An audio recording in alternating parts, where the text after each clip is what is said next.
Oh shit. It's Ushio, Starks, and fucking Tony Tora.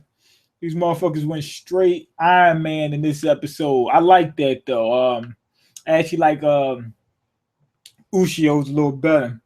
Um and they do what you call them the Yokai's made him an armor. I wonder what that armor does. Is it stronger? What? Anyway, Hakumen no Mono, he sent some fake ass G-May. G-May looked fake as hell. And it looked evil as fuck. It was like, yeah, do this. I was like, damn, come on, man. Y'all don't know these things are fake. I'm joking because they only do that for the people that's viewing it. The person that's in the damn anime and manga, they don't know what's going on. You know, they just make them look menacing for us, so we know. Anyway, that fake ass G-May was setting up the police, the yokai police or whatever, told them something. Well, at the time we didn't know, but now we do know. Told them that Hakumen no Mono was placing all his energy and negative energy and power into this pillar, right? And was storing it for when he resurrects himself. And they said, if you destroy that, you destroy Hakumen no Mono. And the guy's like, bet. He said, for real? Bet. He said, let's do it. And they getting ready to go in there with everything they got. Not realizing you could sink Japan like that. And also not realizing you'll probably kill Mayuko, who's keeping Hakumen no Mono locked up. So basically, you ain't gonna do nothing but free his ass. Anyway, the biker boy from season 1, he shows back up. The dude, Nagari or whatever, he's back and he's on some bullshit. Anyway, the police, the yokai police, they go to pick up Ushio and they take Tora with them. Nagiri shows up and he stops the truck. And Ushio's like, oh, you here to help? He said, no, I'm here to fuck you up. And he's trying to figure out what the hell is going on. He said, I joined Hakumen. And then Ushio says, oh, you're being controlled by the Hakumen sperm or whatever. He says, no, I'm not pregnant. He said, I'm here by my own free will. He said it before. He's looking for a fight. He's looking for a challenge. I don't think he's evil. They showed him, they depict him as being as evil in this episode. I don't really think that is. I think he likes a challenge. That's what he said. Also, he's scared. This dude is scared. He said that if he thought he would die, he's not taking the mission, which means that he thinks Hakumen's going to win, and he doesn't want to be killed when Hakumen wins. So he chose to take Hakumen's side on his own free will. After that incident with that big ass, what was it, the destroyer armor that almost killed him, he said, you know what? We got to go with Hakumen. He said, I know the world ain't going to be shit if he wins, but at least I'll be alive.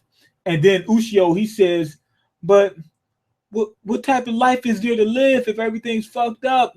And he said, fuck that, I'll be alive. He said, that's the only thing I care about. Let me be alive. He said, it's a lot better to be alive than dead. So I don't really think he's evil. Do I think he's bad? Yeah. But I don't think he's evil. I think he's only doing that because what about the time when Ushio saved that dude? What's the girl brother, whatever? He seemed genuinely happy that they made it, genuinely happy that they saved the guy. I think deep down, he's really good. But at the same time, he's going to fight with whatever is going to save his ass. That's what he's trying. That's what he's worried about. He's worried about number one. So that's what I think. That's what I think really flipped him and made him switch sides. He just said, ain't no way Ushio and Tora are going to beat Hakumen. He said, you know what? If they don't win, I'm dead. He said, if they don't win, I'm going to die. He said, I'm going to go with the side that's going to win. Hakumen seems like he's going to win. I like that dude's character, man. Them switching him over, I think it was a good move and a bad move. I think overall it's a good move.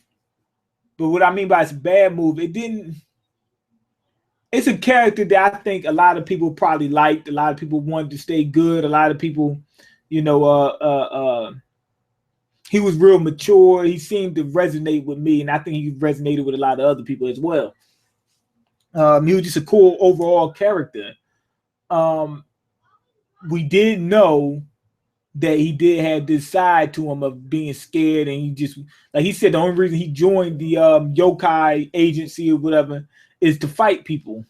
That's his goal. He ain't say to kill, he just said to fight. He's looking for a challenge, but that don't necessarily mean evil. But then we got, I think overall it's good because then you got the little kid who was looking to beat people up too, but he wasn't scared. He more so was just looking for a challenge. He was trying to beat Hakumen at all costs, and he was being tricked. This dude wasn't being tricked, and he was looking for a challenge and everything, but he was scared of too much of a challenge. He almost got killed. I think that's what changed him. When he almost got killed, he's like, you know what? Fucking with Hakumen, I'm gonna die. He said, so I'm just gonna, you know, switch and go to his side.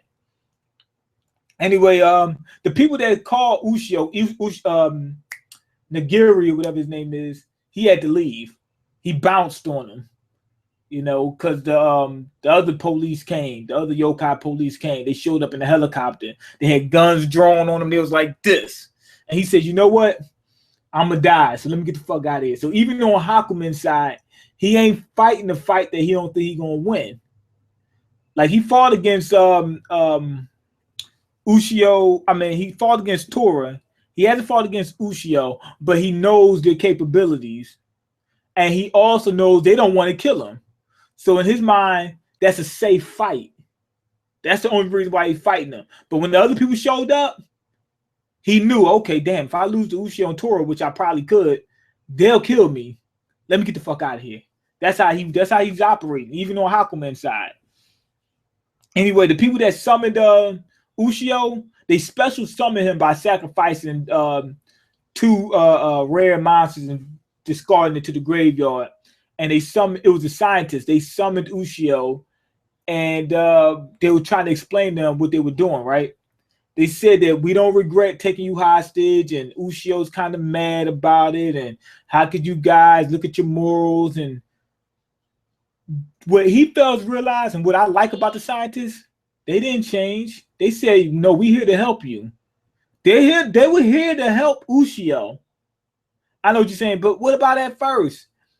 They there to beat Hakumen. That's it. In their minds, they saying the greatest evil is Hakumen no Mono. We got to take him out. We got to take him out on a date. We got to make sure we got breakfast, brunch, lunch, dinner, a movie. They just want to make sure they take Hakumen out no matter what. In their minds, the ends justify the means. We got if we take out Hakumen and we sacrifice half the world's population, that's good. That's a win. Of course, we don't want to, but that's a win. Why? Because Hakumen's going to kill everybody. Basically, you just cut your losses in half and got rid of the evil. And they said that, we should call them the other doctor dying, didn't change their mentality. They just felt that Ushio and Tora became a actual reliable way of defeating Hakumen no Mono. They can remember him because they had some protection against Hakumen's sperm or whatever. Now, they gave him that suit, remember the Rock Eater from beginning? The dude that was in the suit of armor, they gave him that. They said, you can use this to face off against Hakumen. That was dope. And Ushio said that he's going to fight him when he gets done. And the guy starts laughing. Like, I think that the setup with those scientists was just amazing. When he said we'll box, what he was saying was, I don't care what happens to me after we beat Hakumen. And he was joking, though. He knew he can't beat him. But he's saying, I don't care what happens to me. I'm trying to beat Hakumen. I want to take this thing out. I don't want it to, it's going to destroy the world. So we're looking at two different types of moralities. Ushio feels like he got to save everybody. These guys feel like we just got to make sure that we get the right outcome, and that's defeating Hakumen. And if we had to sacrifice some people, so be it. But the scientists are more, what am I trying to say? They're more like basically Malcolm X. Malcolm X wasn't wrong with what he was saying. Sometimes the ends do justify the means. You got to judge each person based off their own merits. As far as the scientist guys go, they're doing the right thing. They're trying everything they can to possibly to beat Hakumen. They're fighting just as hard as Ushio. They're fighting just as hard as him. But they're just less reserved about the lengths they'll go to in order to make sure that they get that done. And I think the way they set that up was great. They looking at Ushio like, yeah, we did what we did, but we got to do what we do. He said, if Hakumen come out, ain't nobody gonna be happy, So there you have it. So we looking at different points of view and different perspectives. And look at the other dude, Nagiri. He went to Hakumen's side, and like I said, he doesn't really seem to be evil. He's bad, but he don't seem to be evil. These scientists aren't evil at all. These scientists are actually good, and they're fighting for the side of good. So we see different types of people fighting for the side of good. Fucking Nagiri was fighting for the good side at one point. Somebody who really didn't care whether he was just for the winning side. He fought for the good side. The people that's like the scientists, they're good people. They're trying to fight for the good side at all costs. Then we got Ushio who's trying to fight for the good side, but he doesn't want to sacrifice anything. So we got so many different people that we see on one side and so many different people we see on the other side. So as far as Hakumen, just straight evil. As far as some of the yokai working with Hakumen, being controlled. Some of the humans being controlled. Some of the people not being controlled but scared. These are different. The sides aren't monolithic. It's very diverse and it's very complex on both sides. And I think that was a great setup, especially with the scientists. That was a great setup. So we got to see what he could do with the Rock Eater armor. Anyway, Ushio, he had to make a stop back home. They said that he had left some socks there, like the socks he got on now got holes in them. So he had to go home and change his socks and his drawers because he wore the same drawers for about 3 days now. He said the shit started to feel funny. He done worn the damn elastic out on him. And after 3 days, boy, them socks start feeling funny as hell on your feet. So he went back to take a shower. But Hakumen's goons were already ready and they were there.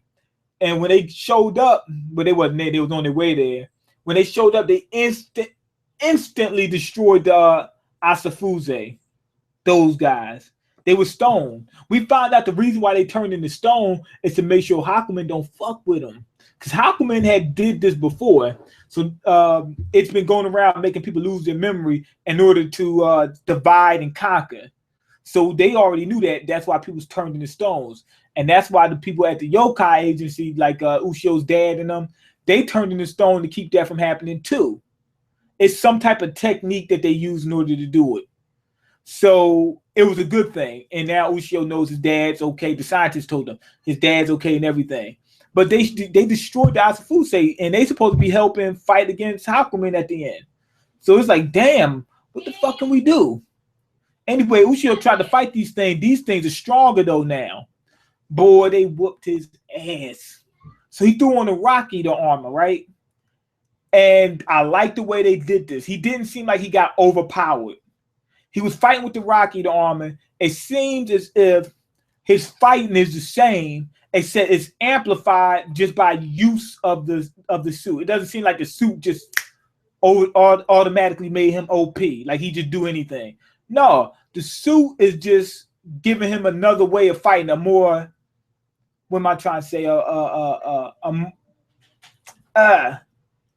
I can't think of a good word, but he's fighting like normal. Say he's using the suit at the same time. The suit is only like an extension. It's like fighting and you got a pipe in your hand or something like that. You know what I mean?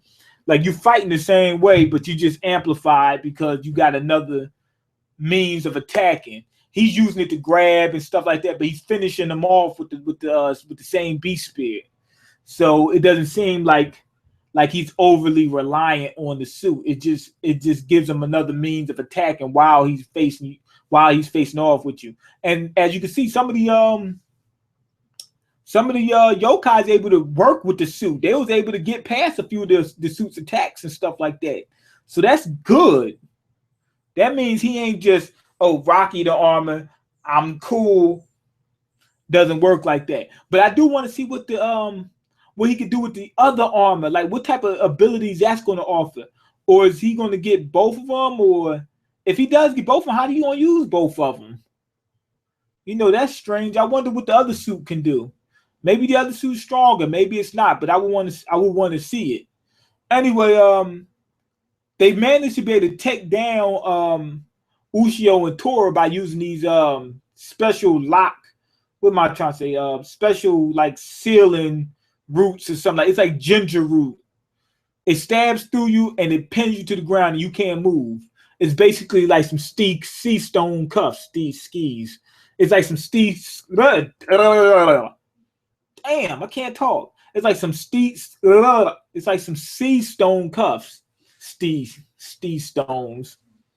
Something wrong with me. I can't even talk. Anyway, it's like some sea stone cuffs. And they tied down. Now, Tora's sitting there fucked up. And you thinking, damn, Tora got to get up. He's going to fight him off some type of way. He couldn't. But then, the Asafu they said, let's team up with you if you help us fight against Hakumen.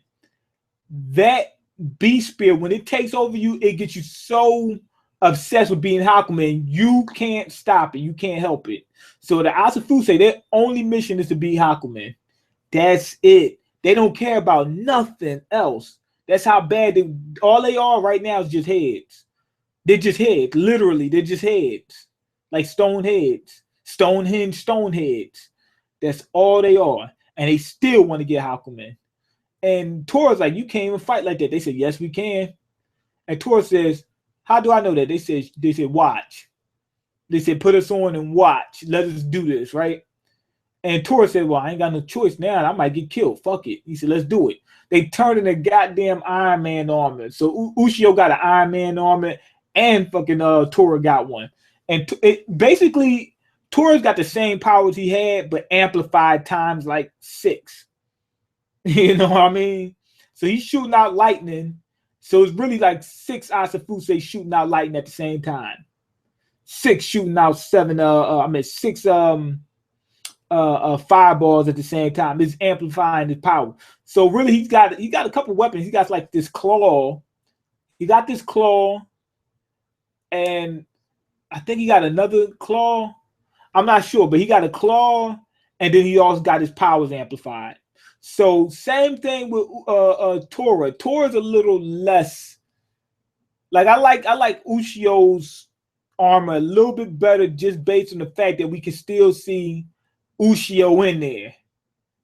Whereas the Tora, we can still see Tora in there because they basically just amplifying them, but it's like it doesn't complement his fighting as well as Tora. I mean, as well as Ushio's does. You know, it doesn't add any diversity to it. He's just stronger. That's it. Like, okay, so he just got a power boost basically. Whereas Ushio really didn't get no power boost. He just got another means of attacking at the same time while using the beast spear. Anyway, they turned themselves into like a bracelet, and they getting ready to be able to face off against Hakumen. So I'm guessing that's the way that Tora can transport him, put him on his wrist, and when he needs to fight with that armor, boom. That's like the Iron Man armor. Remember when he put the fucking thing over his hand, like the glove or whatever? Shit. They both like Iron Man now. Anyway, that was the end of the episode. The only thing that happened after that was Ushio went to the house to grab what he was trying to grab in the first place. It was all memorabilia, stuff from people that he either saved or people that saved him, people that he interacted with that he really liked. He saved their stuff. I think it's gonna come in handy at some point in time. I don't know exactly why, but he started getting all sentimental on us. Was crying. They should have put the Jordan cry face on him. That's what he was doing. He was getting all soft. He was all in his feelings.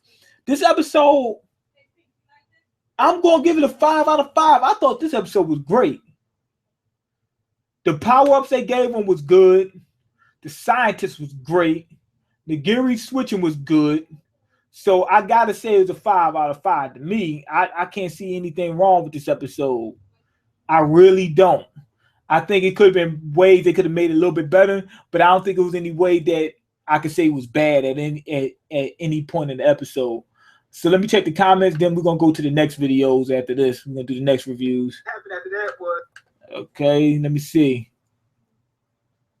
Sounds cool. Going to check it out today. Provide the link, please. How do I provide the link? Okay, I'm gonna type it in the comment section. There we go. Anyway, go ahead and leave your comments, like the video, and subscribe because I can't eat. I'm broke, nigga. I'm broke. And you got the power to change that. Peace.